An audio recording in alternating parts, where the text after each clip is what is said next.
Bonjour à toutes et à tous. Eh bien, je vais vous parler de votre horoscope de la semaine du 30 mars au 5 avril.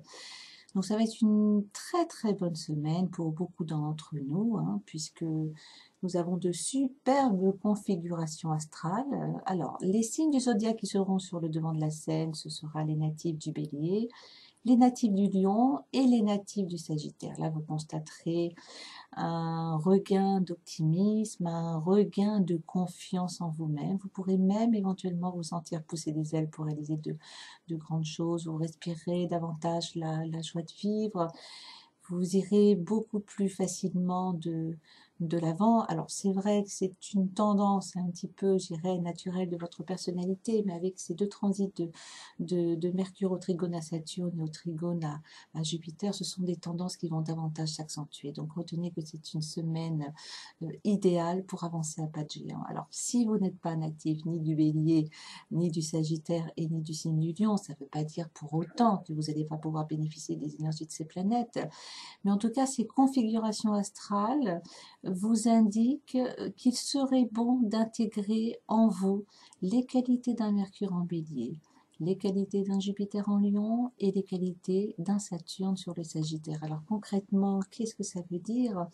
Mercure, c'est la communication, c'est le mental, c'est la réflexion, c'est surtout le monde des idées et le monde des croyances. Donc Mercure en Bélier vous invite à vous libérer de toutes ces croyances négatives finalement qui vous tirent vers le bas. Le signe du Bélier, c'est le premier signe du zodiaque. C'est donc un signe qui vous parle avant tout de renouveau. Mercure en Bélier, donc une invitation à penser d'une manière différente, à remettre en question vos points de vue, à percevoir votre réalité par le bon bout de la lorgnette et entre autres à échanger votre paire de lunettes noires contre une paire de lunettes roses. Alors Jupiter en Lion, là, on est dans l'affirmation de soi, on est dans l'expansion, donc il serait bon que vous preniez conscience que vous possédez bien plus de qualité, de potentiel, de créativité que vous ne le pensez. Donc, axez en fait cette semaine vraiment sur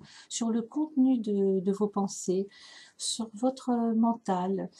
Soyez vraiment très attentif et essayez de faire l'effort de ne pas laisser la moindre pensée négative s'immiscer dans votre esprit. Alors, vous me direz, c'est beaucoup plus facile à faire qu'à dire. Petite technique très simple, lorsque vous êtes contrarié par quelque chose, ne portez pas de jugement par rapport à ce qui se passe. Faites simplement un constat. Par exemple, votre supérieur hiérarchique vous fait une réflexion désagréable. Ne vous dites pas que ça va vous gâcher votre journée, que vous allez vous mettre à cultiver des émotions négatives. Non, faites simplement le constat. Il me fait des réflexions, point final. Ça va vous permettre de couper court à tout ce ruminage intérieur qui finalement vous pompe et vous bouffe complètement vos énergies. Et dans ce cas, vous n'êtes pas disponible pour autre chose. Alors, un Saturne sur le signe du Sagittaire vous invite à donner du sens à votre vie.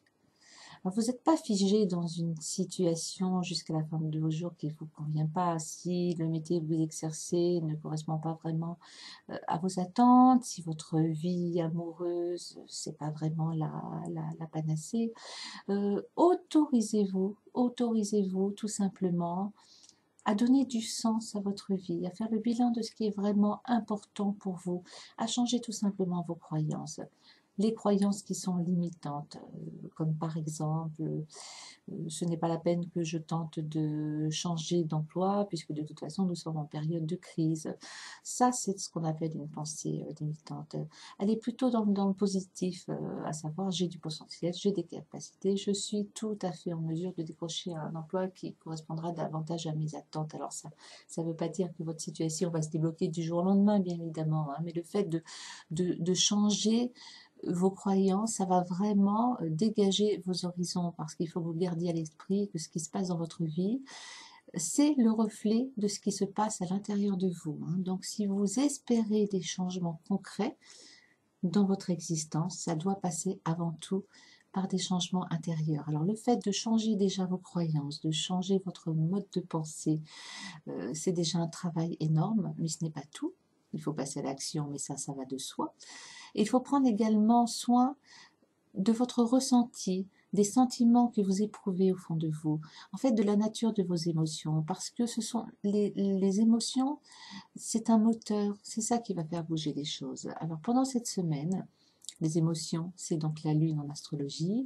La lune doit traverser le signe du lion, le signe de la Vierge et le signe de la Balance. Alors une lune en lion vous invite à intégrer en vous la croyance suivante: je suis une personne créative, je suis capable de créer quelque chose de nouveau, que ce soit sur le plan professionnel, sur le plan amoureux également. Une lune en lion vous invite tout simplement à prendre conscience du potentiel qui est en vous, et vous en avez.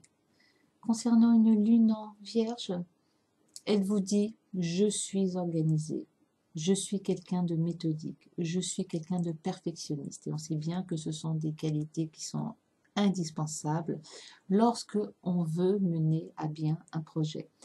Alors, il est certain que si vous êtes natif de la Vierge, c'est une qualité qui est innée en vous. Mais même si vous n'êtes pas natif de ce signe, c'est quelque chose que vous pouvez tout à fait travailler et développer. Et concernant la lune en balance, elle pourrait vous dire: je suis conciliante et je suis ouverte d'esprit. Nous avons là aussi également affaire à des atouts indispensables et qui vous seront d'une aide inestimable pour améliorer votre existence.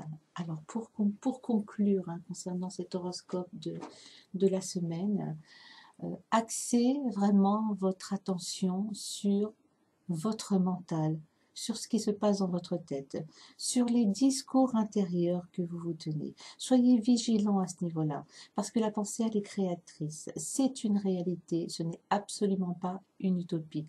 Vous allez bénéficier des énergies planétaires tout à fait exceptionnelles cette semaine pour pouvoir vraiment booster votre vie dans beaucoup de domaines de votre existence, que ce soit le domaine professionnel, le domaine financier ou le domaine amoureux. Alors, pourquoi vous en priver? Ça sera vraiment fort dommage, d'autant plus que ça ne vous demandera pas, je dirais, un effort titanesque. Il faut simplement que vous soyez vigilant et que vous coupiez court à toute pensée négative qui tentera de s'immiscer dans votre esprit. Alors, essayez également, pas de vous imposer, mais de vous affirmer, d'apprendre à être fier de la personne que vous êtes et d'utiliser vos talents, vos capacités, la richesse intérieure que vous avez en vous, pour mener une existence qui sera tout simplement à la hauteur de vos attentes et de vos aspirations. Alors, comme on l'a vu tout à l'heure, pour les natifs du Bélier, du Sagittaire et du Lion, ça sera quelque chose d'inné. Les Cancers et les Poissons, la confiance en soi, c'est pas l'une de leurs principales qualités, donc ça va nécessiter quand même quelques efforts pour pouvoir vous dégager un petit peu de ces pensées, de ces programmations négatives. Les signes d'air tels que le Gémeaux, la Balance et le Verseau, ce sont déjà ce qu'on appelle des signes cérébrales. C'est un signe, ce sont des signes qui vous parlent déjà d'intellect à la base. Donc le travail sur soi, sur le plan mental, ne devrait pas poser de problème majeur. Alors concernant les signes de terre, là on peut être quand même un petit peu plus mitigé. Les signes de terre ne sont pas fonceurs à la base, n'aiment pas particulièrement le changement, alors que là justement pour cette semaine on parle vraiment de changement profond concernant la manière de voir les choses, concernant la manière de penser. Donc ça va nécessiter quelques efforts, mais ce n'est absolument pas impossible. Quoi qu'il en soit, que vous soyez natif de n'importe quel signe du zodiaque, chacun d'entre nous va avoir la possibilité de bénéficier de ces belles énergies planétaires de manière à pouvoir vivre une superbe semaine, se réaliser de belles choses surtout, s'épanouir, trouver son bonheur tout simplement. Vous avez toutes les clés en main. Alors je vous souhaite une très belle semaine et puis je vous donne rendez-vous pour votre prochain horoscope.